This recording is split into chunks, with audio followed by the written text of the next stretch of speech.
Muito boa noite a todos os nossos ouvintes e seguidores do projeto Visão Política. Está no ar mais uma rúbrica do Aqui à Conversa. O Aqui à Conversa é uma rúbrica do projeto Visão Política que se destina a convidar ilustres membros políticos da nossa praça e hoje não é uma exceção.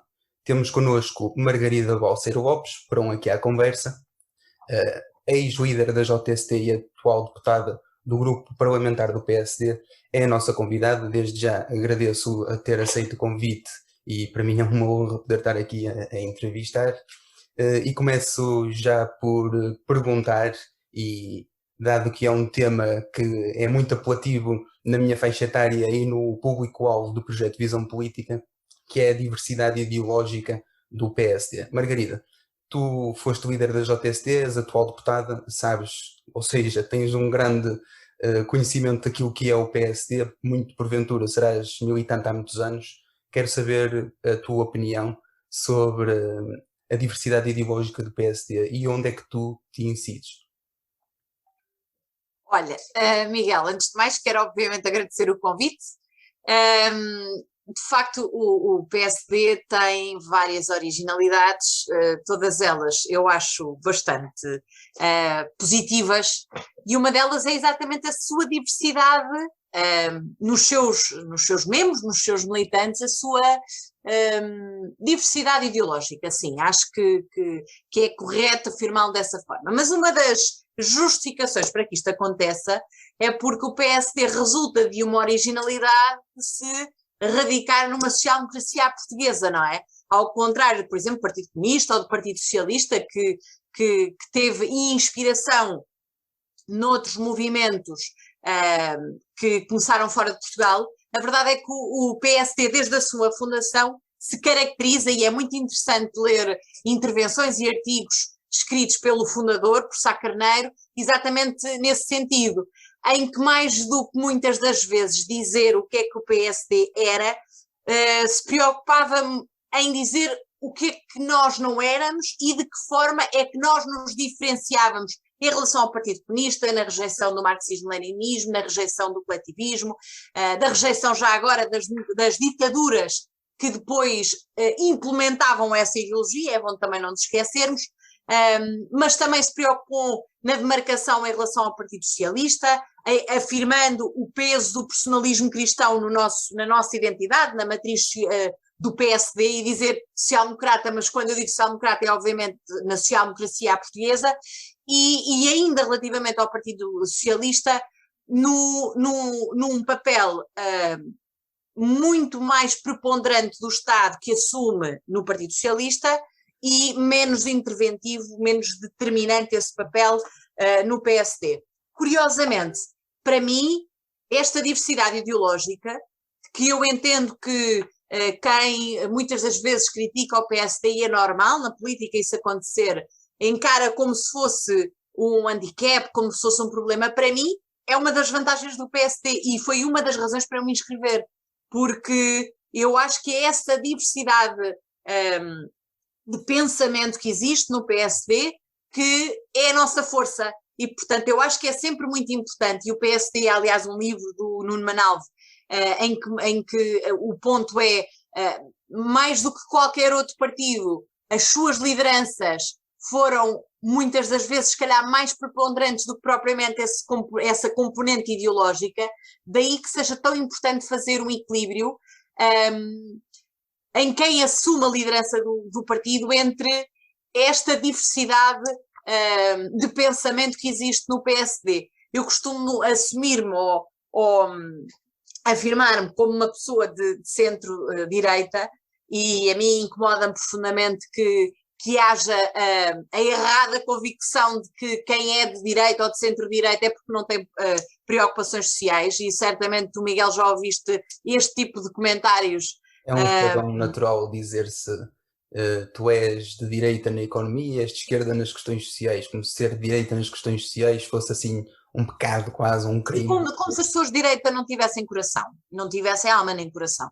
Enfim, até nisso eu acho profundamente injusto, porque lá está, parte de um preconceito e parte do pressuposto que há umas pessoas que querem o bem dos outros e outras que querem o mal, e que, portanto, eu, independentemente de concordar ou não concordar com uma determinada ideologia, eu em Portugal, como é evidente, não vou falar fora de Portugal, mas eu acredito que cada um dos meus pares, por exemplo, no Parlamento, acredita profundamente que aquilo ia dizer que aquilo que professa, aquilo que defende, é o melhor caminho para a sociedade portuguesa. Pode ser um caminho radicalmente diferente daquilo que eu prefiro, mas eu acredito mesmo que cada um de nós está movido pelas melhores intenções e, portanto, rejeito qualquer tipo de diabolização daqueles que pensam de forma diferente de mim. Mas aquilo que tu me pediste foi como é que eu me classifico. Eu classifico-me de centro-direita. Muito bem. Falámos aqui um pouco... Profundamente defensora da liberdade. Ficou bem vincado. E da igualdade de oportunidades. Claro. São dois vetores para mim essenciais. Desculpa. Não, claro que esteja à vontade. Nós agora, já que falámos um pouco de, digamos, filosofia política, se é que podemos chamar assim, vamos agora para um campo mais pragmático. A pandemia trouxe-nos muitas coisas, muitas elas boas, outras elas menos boas, mas no campo da política houve várias coisas que ficaram provadas, que ser oposição é complicado. O PSD é o maior partido da oposição e, no fundo, e eu vou utilizar uma expressão muito portuguesa, que é paga-se por ter cão e por não ter, no sentido de que a oposição, se a faz com inércia, há falta de oposição. Se critica em tempos de pandemia é porque se está a aproveitar da pandemia. Margarida, tu que és deputada e és deputada do PSD, do maior partido da oposição, como é que é fazer oposição nestes tempos? É assim, Miguel, eu acho que em primeiro lugar é importante assumir o seguinte: quem quer criticar, quem quer ver defeitos, criticará sempre e verá sempre muitos defeitos. E portanto eu acho que isso não deve ser determinante para condicionar por inteiro aquilo que nós vamos fazer. Como é evidente, vamos ouvir as pessoas, ouvir o feedback, mas eu acho que é importante termos uma linha de rumo. O que é que eu acho? Eu acho que a pandemia já conheceu várias fases, ou seja, eu acho que era expectável que em março, abril, até maio de 2020, portanto, quando nós estávamos no início da pandemia, houvesse, da parte do maior partido da oposição, e não só, alguma compreensão e alguma tolerância em relação a alguns erros que resultaram da situação inédita na história da humanidade que nós vivíamos. Pronto. O que é que significa esta questão das fases? Nós já não estamos nessa fase. Ou seja, vou-te dar um exemplo que eu acho que ajuda a ilustrar isso. Se nós no ano passado, os exames nacionais, como te recordas, são no período de junho, conseguíamos, apesar de discordar, ainda assim compreender o fundamento para que o Ministério da Educação não conseguisse garantir a realização de exames de melhoria de nota interna para os alunos do ensino secundário, não se aceita nem se compreende que um ano depois não tenha havido uma adaptação porque o período excepcional, é verdade que o vivemos, mas uma coisa é ser logo no início da pandemia, outra coisa é quando já temos mais de um ano de aprendizagem a viver em pandemia e não sabemos quanto tempo é que vamos ter mais. E, portanto, lá está. Significa isso que, um ano envolvido, nós não podemos aceitar que o governo volte a penalizar os alunos do ensino secundário. Eu estou a dar este exemplo porque eu acho que ajuda a mostrar de que forma é que nós, no ano passado, pudemos ter alguma compreensão de alguns dos argumentos e sobre esta mesma matéria, um ano depois, é absolutamente inaceitável. E, portanto, eu acho que a oposição deve ter esta evolução, ou seja, deve adaptar o discurso em função da circunstância, do momento em que nós vivemos. Depois, à medida que alguns erros vão sendo cometidos, a oposição, obviamente, também tem aqui duas funções, aliás, até três, mas eu vou destacar. Em primeiro lugar, criticar quando o governo age mal, quando o governo decide mal, quando o governo legisla mal, mas ter a capacidade de dizer o que é que nós achamos que o governo devia fazer. Nós não podemos apenas criticar, Nós temos de ter a capacidade de dizer o que é que nós fazíamos de diferente se lá estivéssemos em funções. E, portanto, eu acho que o papel da oposição assume estas duas dimensões. Eu dizia que deve ter três e depois disse que ia só dizer duas, que acabei por dizer, mas vou dizer também uma terceira porque eu acho que é importante. Nós não podemos olhar para a pandemia e eu diria que a esmagadora maioria das coisas que nos aconteceram foram obviamente terríveis, desde logo a perda de vidas humanas, os impactos sociais e económicos que isto já teve e vai ter, portanto são quase tudo coisas más, mas eu acho que nós devemos ter a capacidade de olhar para aquilo que tivemos de fazer para nos adaptar e ver que aprendizagens é que fazemos na pandemia. Uma das áreas onde eu acho que é paradigmática é na educação, ou seja, como é evidente, é fundamental haver o ensino presencial, mas eu acho que ninguém acha que devemos voltar à forma como a escola funcionava em fevereiro de 2020, ou seja, eu acho que o governo devia estar a fazer isso, mas não faz, enfim. Portanto, eu acho que o partido da oposição tem de ter esta obrigação, que é ver mais à frente, ou seja, que aprendizagens é que nós fazemos com aquilo que estamos a viver para vivermos melhor daqui a 1 ano, daqui a 2, daqui a 3, daqui a 4. Eu acho que isso é muito importante. Muito bem, Margarida, agradeço essa exposição.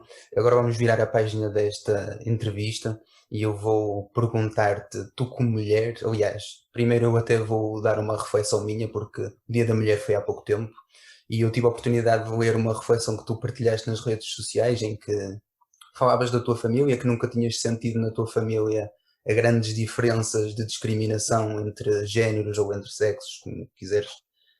Mas eu pergunto-te, se sentes que ainda há muito a fazer, quais são os desafios das mulheres na política e se concordas com as cotas? Olha, sim, é verdade.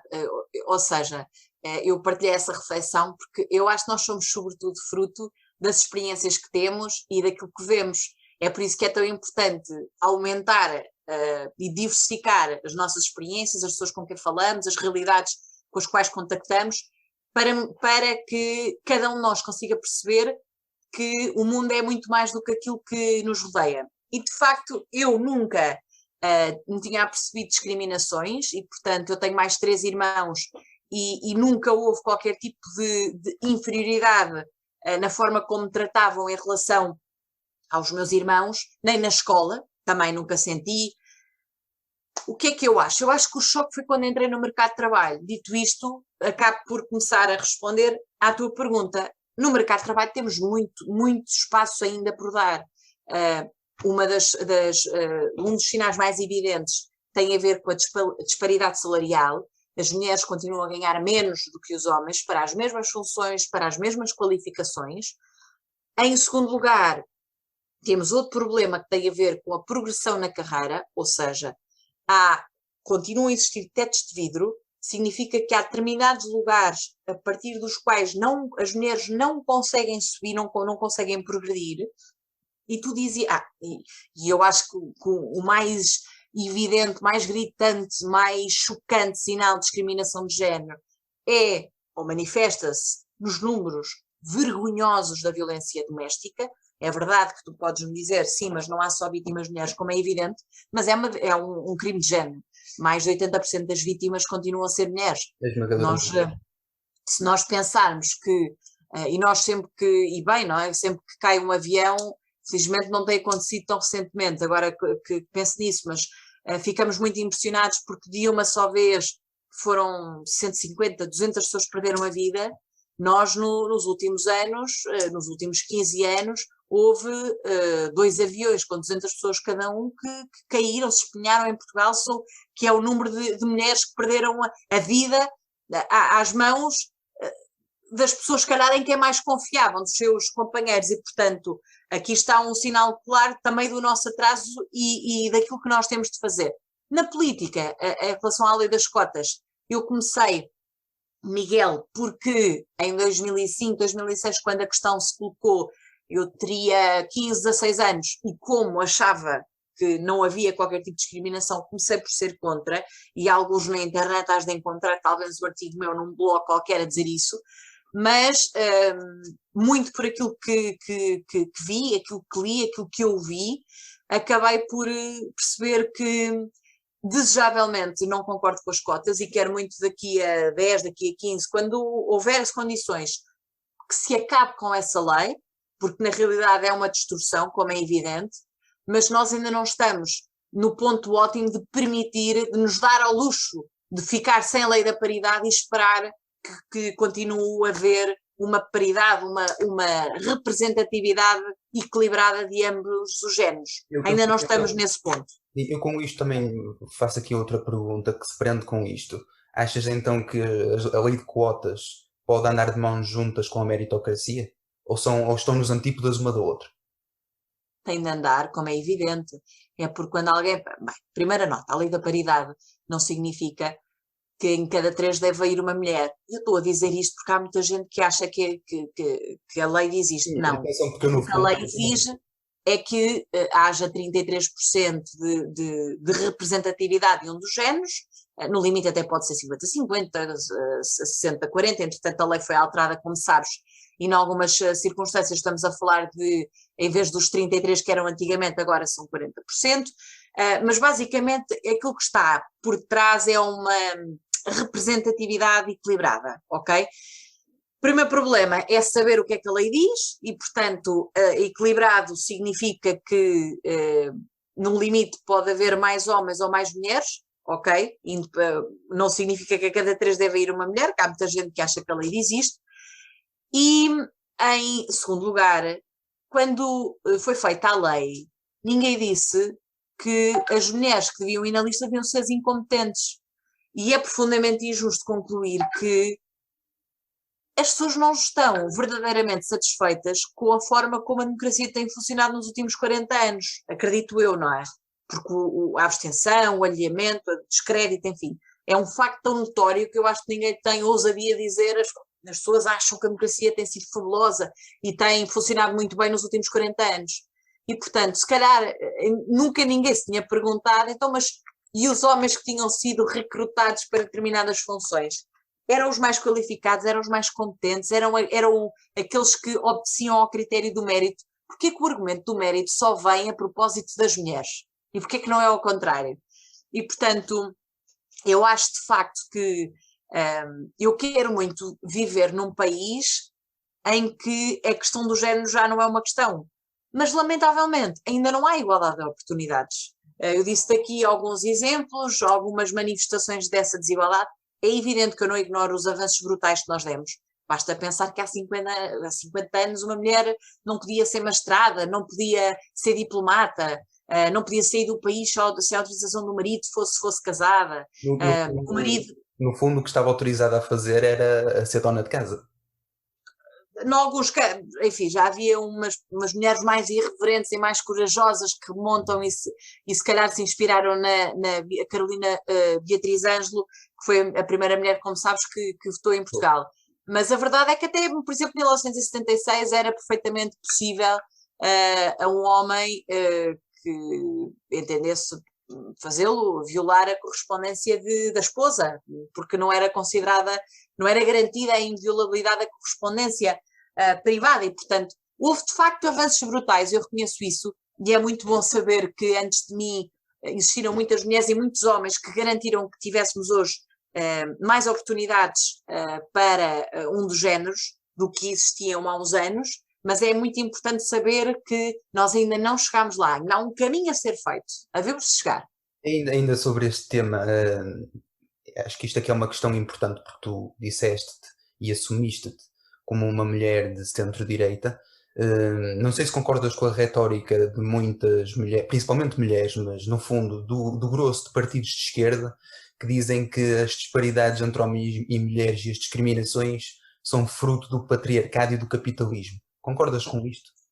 Claro que não. Sabes qual é o problema? Eu até te dou este exemplo. Nós há 2 anos, estava a fazer contas há 2 anos, porque o ano passado praticamente não existiu. Tivemos uma Universidade da Europa e eu fui desafiada com a Lídia a fazer uma conferência, uma palestra sobre igualdade de género. E eu comecei por fazer uma pergunta que gosto muito de fazer nas sessões que faço nas escolas. Perguntei daquela plateia, eram cerca de 60, 70 jovens. Quem é que se considerava feminista? Miguel, eu tive, não sei se foram 3, 4, 5 pessoas a levantar os braços. Eu disse, muito bem. Então, e nesta plateia, quem é que acredita na igualdade de oportunidades entre homens e mulheres? Eu creio que terá levantado toda a gente o braço, não andei a contar um a um, mas foi esmagador. E eu disse-lhes, ou seja, a minha punchline na sequência destas perguntas foi muito bem, então vocês são feministas e não sabiam, descobriram agora. Ou seja, é evidente que alguma apropriação, até cultural, que tem sido feito em relação ao feminismo, cultural, político, enfim, partidário, faz com que depois as causas mais importantes e esta urgência que devia ser multipartidária de defender a igualdade de género entre homens e mulheres, perde-se porque os de direita ficam a achar que os de esquerda dizem que não sei o quê, os de esquerda, os de direita e etc. E honestamente acho que é um contributo péssimo. Naturalmente que há pessoas mais ou menos capazes de defender o feminismo, mas eu acredito, como em tudo na vida, que com alguma moderação e persuasão nós conseguimos captar e chamar mais pessoas para esta causa. Avançando, sem sair do mesmo sítio, digamos assim, pergunto-te agora, os jovens, o que é que falta nos jovens? Porque é que achas que, tenho a certeza que sim, mas porque é que os jovens estão tão discriminados? Se achas que os jovens continuam a ser discriminados? E quais são os maiores meios e quais são as maiores armas que os jovens têm para se emanciparem? Olha, como é evidente, são discriminados de várias formas. Olha, alguns dos jovens que são discriminados são aqueles que têm envolvimento partidário, sabes? Porque é um paradoxo que eu acho absolutamente notável. Nós estamos sempre a dizer que queremos mais jovens envolvidos politicamente, mais jovens na política. A política não pode ser para pessoas só de mais idade, mas depois, e eu sei que esta discriminação acontece, nomeadamente no mercado de trabalho, se algum jovem aparece e tem a sua licenciatura, ou tem o seu curso profissional, ou tem a sua formação mais técnica, ou tem o seu mestrado e etc., mas se tiver um percurso numa Jota, muitas das vezes, e eu aqui digo Jota porque eu acredito que todas elas têm obviamente méritos, é como se tivesse cadastro e não tivesse currículo.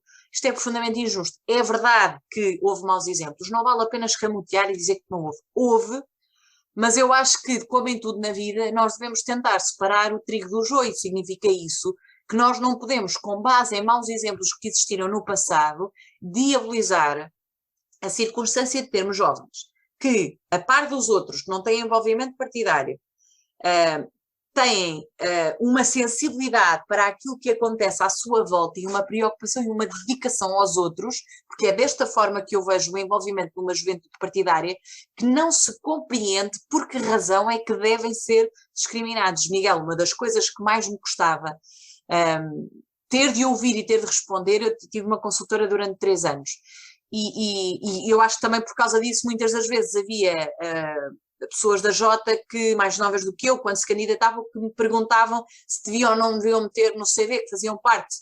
E eu dizia sempre que sim, porque eu acredito que nós devemos ser sempre verdadeiros em tudo o que fazemos na vida.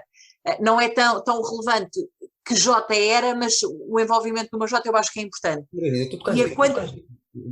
Podes acabar, mas vou a seguir que eu tenho uma pergunta rápida para te fazer, porque tocaste num ponto muito interessante. Ok.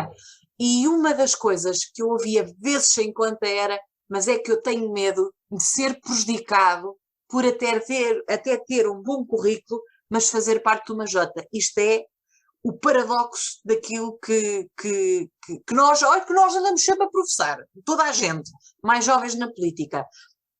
Portanto, há esse preconceito. Em segundo lugar, nós vivemos numa sociedade, e Portugal, lamentavelmente, é um dos piores exemplos, em que não há um equilíbrio entre aquilo que se pede e aquilo que se dá de cada geração. Ou seja, nós temos, e bem, um contrato social, sobretudo com as gerações mais velhas, que já se reformaram e, portanto, naturalmente que nós devemos ter sempre muito cuidado com todas as medidas que nós tomamos, porque são pessoas que já não estão na vida ativa, criaram expectativas, têm direitos adquiridos e, como é evidente, não podem ser frustrados, mas isso não pode significar que eu, aquela que é a geração mais nova, e aqui estou a adotar um conceito de geração amplo, que envolve várias faixas etárias, que tenho o direito de lhes dizer vocês agora não vão ter direito a rigorosamente nada. vocês estão a descontar para a Segurança Social, mas quando se reformarem, seja lá isso com 70, 80 ou 90 anos, não sabemos, quando isso acontecer, vocês não vão ter direito à vossa pensão. E isto é profundamente insultuoso, injusto e inaceitável. Mas isto é o que acontece. Quando nós temos, e Portugal é um dos países, apesar das reformas que fez em 2012 no mercado de trabalho, reformas que permitiram que o emprego tivesse um comportamento muito bom nos últimos anos, como sabemos. Apesar dessas reformas, nós continuamos a ter um dos mercados de trabalho mais segmentados de todos os países considerados pela OCDE, e isto, traduzindo em miúdos, significa que há dois mundos completamente diferentes. Há um mundo daqueles que são contratados sem termo e, portanto, têm um vínculo para a vida, enfim, significa isso que significar hoje em dia, e depois, e que há um conjunto de direitos que têm, e etc. E depois aqueles que são contratados em contratos de 6 meses, de 1 ano, enfim, contratos a prazo, não têm direitos nenhuns e que de hoje à manhã vão para a rua e não têm qualquer tipo de preocupação. Naturalmente que o caminho da esquerda é dizer vamos acabar com os contratos a prazo e etc. O problema é que isso não resolve. Nós devemos, de facto, aproximar os regimes, como é evidente, porque todas as organizações ou organismos internacionais que nos são de referência dizem que nós devemos combater esta segmentação. Significa isso que nós devemos aproximar estes dois mundos que têm estado tão distantes. Mas isso não significa que nós devemos endurecer as regras dos contratos a prazo. Nós devemos, de facto, ter que caminhar, com todo o respeito, e eu acredito muito nisso, para um único contrato. Como de resto existe no Reino Unido, mas há de facto várias áreas onde é possível ver que os jovens não têm acesso às mesmas oportunidades, e é por isso que eu acho que, independentemente de sermos jovens ou não, e como deves imaginar, eu sou menos jovem, bem, somos todos, não é, do que éramos há uns tempos, mas eu tenho sempre esta preocupação, e eu acho que isso é importante. Sabes, quando eu estava na faculdade de Direito, e a Ordem tentou, a Ordem dos Advogados, meter o exame de acesso ao estágio, nem era sequer de acesso à Ordem, acesso ao estágio, poder fazer o estágio. Eu lembro-me de ter visto muitos colegas meus insurgirem-se contra isso, e bem, é evidente, mas uns anos mais tarde, já eu tinha entrado no mercado de trabalho e optei por não ir para a advocacia, fui para uma consultora, de falar com alguns, estes mesmos colegas, cujos comentários eu me lembrava, até porque tenho memória de elefante, e de me aperceber que tinham mudado de opinião depois de terem entrado na classe, ou seja, o corporativismo tornou-se muito evidente aos meus olhos naqueles casos, e é isto que eu não quero que aconteça, que é, neste caso eu estou a pensar em mim porque eu tenho esta preocupação, acho que devemos tentar ser coerentes, que é daqui a uns anos, sobre estes assuntos, dizer, essa é uma não questão, se as coisas estiverem exatamente iguais. E não sei se respondi à tua pergunta, eu entretanto divaguei. Não, mas acabaste por responder, mas aquele ponto que eu há bocado lembrei foi de uma coisa que tu tocaste, porque a ideia formatada pela sociedade em geral é completamente antagónica ao que tu falaste. Falaste que muita gente tem medo de o percurso da Jota ser um cadastro, mas a ideia formatada é de que o Jota está na Jota para ter taxas. Afinal, isso não é verdade, então? Vamos ver, como é evidente, é por alguns sem qualificações para os cargos terem ocupado determinados cargos que se calhar também houve maus exemplos, ok? Mas nós estamos a falar de uma minoria, nós estamos a falar de, eu não sei quantos militantes é que a Jota terá atualmente, mas eu imagino que anda entre os 25 e os 30 mil militantes. Quantos destes militantes é que dependem financeiramente da política? Bem, e nesse contexto eu também dependo porque momentaneamente exerço as funções de deputada, mas isso significa que os jovens não podem ter lugares eleitos? É isso? Não, porque nós dizemos o contrário. Então isso significa que não podem ser nomeados para cargos com conta, peso e medida e se tiverem qualificações para as funções que vierem a desempenhar. Dito isto, a esmagadora maioria dos militantes que fazem parte e que militam numa Jota não são assessoras, não são deputadas, não são vereadoras, não são assessores dos adjuntos dos adjuntos. Portanto, a ideia de que se é da Jota é porque Eu lembro-me, Miguel, eu vou-te dizer, eu estava numa consultora e eu tinha de facto no currículo que fazia parte de uma J, que era dirigente, até porque eu na altura, quando me candidatei, até acho que era já vice-presidente da J. Mas eu nunca disse qual é que era e nunca foi uma questão na entrevista, porque em bom rigor, se as coisas forem feitas decentemente, se houver perguntas é sobre o tipo de funções, de tarefas que tu tenhas desempenhado e que de alguma forma sejam um acrescento para aquilo a que tu te estás a candidatar. E ao fim de um ano, a dada altura, porque eu tive a falar tive a fazer umas declarações à RTP, e ficaram a saber que eu fazia parte de uma J, e ouvi comentários como, não sabia que era possível fazer parte assim de uma J e ter atividade profissional. E eu disse, sim, é possível. Então, e como é que tu fazes das reuniões e essas coisas? Depois tiveram interesse e começaram a fazer perguntas. E eu disse, mas eu tenho durante a semana, ainda por cima sou de Leiria. Mas tens, mas nós nunca nos apercebemos, mas como é que tu tens? É porque eu saio daqui às 9, às 9h30, vou fazer reuniões às 10h30, saio de Leiria às 2 da manhã e estou aqui às 8h30 da manhã. E ficaram perplexos, em alguns casos, porque... E eu estou a dizer, estou a partilhar, obviamente, a minha experiência pessoal, mas sei que, por exemplo, esta também era a experiência do Alexandre, do presidente da Jota, quando estava no privado e certamente é agora. Ele tem menos deslocações hoje em dia por causa da questão da pandemia. Mas esta é a realidade de muitos militantes. No Gabinete de Estudos da Jota, quando eu tive a honra de liderar a Jota, nós tínhamos lá, estou-me a lembrar porque eu estou a dizer isto e estou com imagens de pessoas na minha cabeça. Pessoas com percursos de vida tão interessantes, tão extraordinários e que depois de tudo aquilo que faziam durante o dia ainda entregavam tempo e disponibilidade à Jota, quer dizer, é tão injusto poderem ser penalizados por causa disso que, enfim, me provoca uma reação talvez até um bocado epidérmica. Eu consigo compreender bem porque eu também já estive na situação igual, agora não tanto por causa da pandemia, mas muitas vezes eu não trabalhar, mas estudar e ainda ter a capacidade de ir para as reuniões da Jota à noite. Margarida, agora vamos, porque o tempo voa, só prova que a entrevista tem sido produtiva. Vamos terminar com este tema que tem que ver com isto.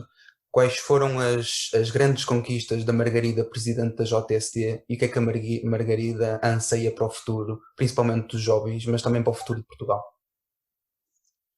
Olha, principal conquista, sabes que nós não somos muito bons a falar em causa própria, a avaliarmos, mas eu acredito que eu acredito que as pessoas façam uma avaliação positiva do período em que eu liderei a Jota, e sobretudo eu durmo com consciência tranquila porque eu acho que diariamente procurei dar e entregar o melhor de mim.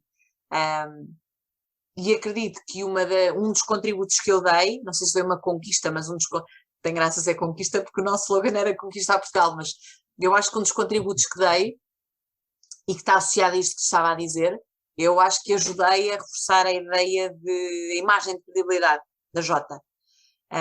E eu acho que isso é muito importante porque, da mesma forma que há pouco falámos do feminismo e eu falava das mulheres que vieram antes de mim e dos homens que ajudaram que eu tivesse mais oportunidades, ajudar a credibilizar uma juventude partidária, para mim, ajuda a preparar o trabalho com gerações que ainda não assumiram, mas que vão assumir funções de destaque e de responsabilidade no país.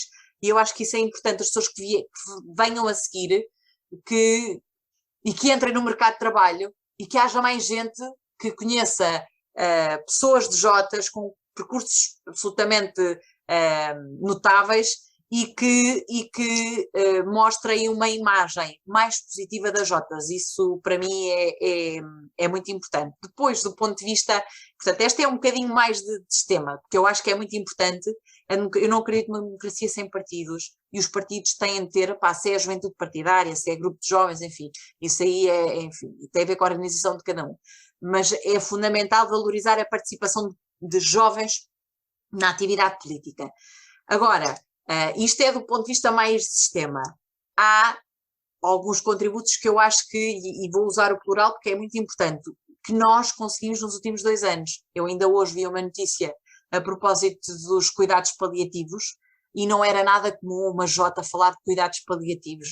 Até havia pessoas que achavam que, e se calhar ainda acham, que os paliativos é para pessoas de idade.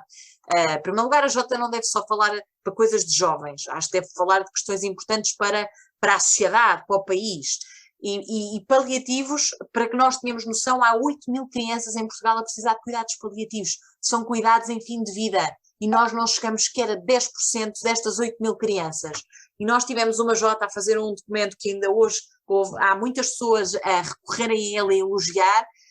Fizemos, para além disso, fizemos várias discussões sobre esse tema e temos de continuar a falar sobre ele, porque é inaceitável, é indigno, é desumano que nós não consigamos garantir às pessoas que estão a morrer, não conseguimos garantir dignidade nessa fase final da sua vida. Outro tema onde eu acho que nós acrescentámos foi na questão do combate à corrupção, e é um tema que me diz muito pessoalmente, e destaco só mais um onde eu acho que nós também ajudámos a fazer a diferença, que foi na questão das famílias de acolhimento. Também não era muito típico uma Jota falar sobre crianças de acolhimento. E são exatamente as crianças que estão provavelmente em situação de maior vulnerabilidade, são as crianças que por alguma razão não têm o pai, não têm a mãe, que estão numa instituição e que deviam estar numa família e não estão. E a Jota apresentou um conjunto de propostas que efetivamente impactaram na vida são mais de 8.000 crianças que estão institucionalizadas e deviam estar muitas delas em famílias de acolhimento e que estão em instituições. Agora tu perguntas-me, que sim, pensas para o futuro? para o futuro. Permite-me, Miguel, responder da seguinte forma. O que é que eu gostava que nós, daqui a 10 anos, daqui a 15 anos, pudéssemos estar a ter uma conversa, podia ser através do Zoom ou na plataforma que existia na altura, e de eu te dizer assim, hoje em dia vivemos num país com mais igualdade de oportunidades para todos. Eu gostava que nós pudéssemos chegar os dois a esta conclusão daqui a 10, daqui a 15 anos, porque neste momento nós não podemos chegar a esta conclusão. Nós neste momento, se eu nasci em Bragança, se eu nasci na Póvoa, se eu nasci na Marinha Grande, em Lisboa, em Rezende ou em Vimioso, isto determina em parte aquilo que eu vou fazer na minha vida. Se eu nasci com o apelido A, o apelido B, se eu nasci numa família de rendimento X em vez de Y, estes são fatores que têm um impacto direto naquilo que vai ser o meu percurso de vida. E isto é absolutamente injusto, inaceitável, e eu daqui a 10, daqui a 15 anos, gostava muito de poder estar a falar contigo e a dizer que vivemos num país, de facto, da igualdade de oportunidades. Mas ainda não é nem o país, nem o momento para eu poder fazer essa afirmação. Posto isto, chegamos ao fim. Margarida, para mim foi um prazer estar aqui a entrevistar, para a Visão Política também o foi.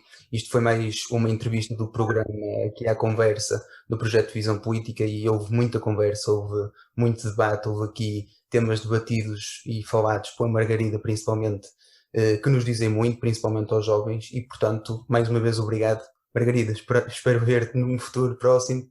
Agradeço-te o convite. Obrigada, Elô.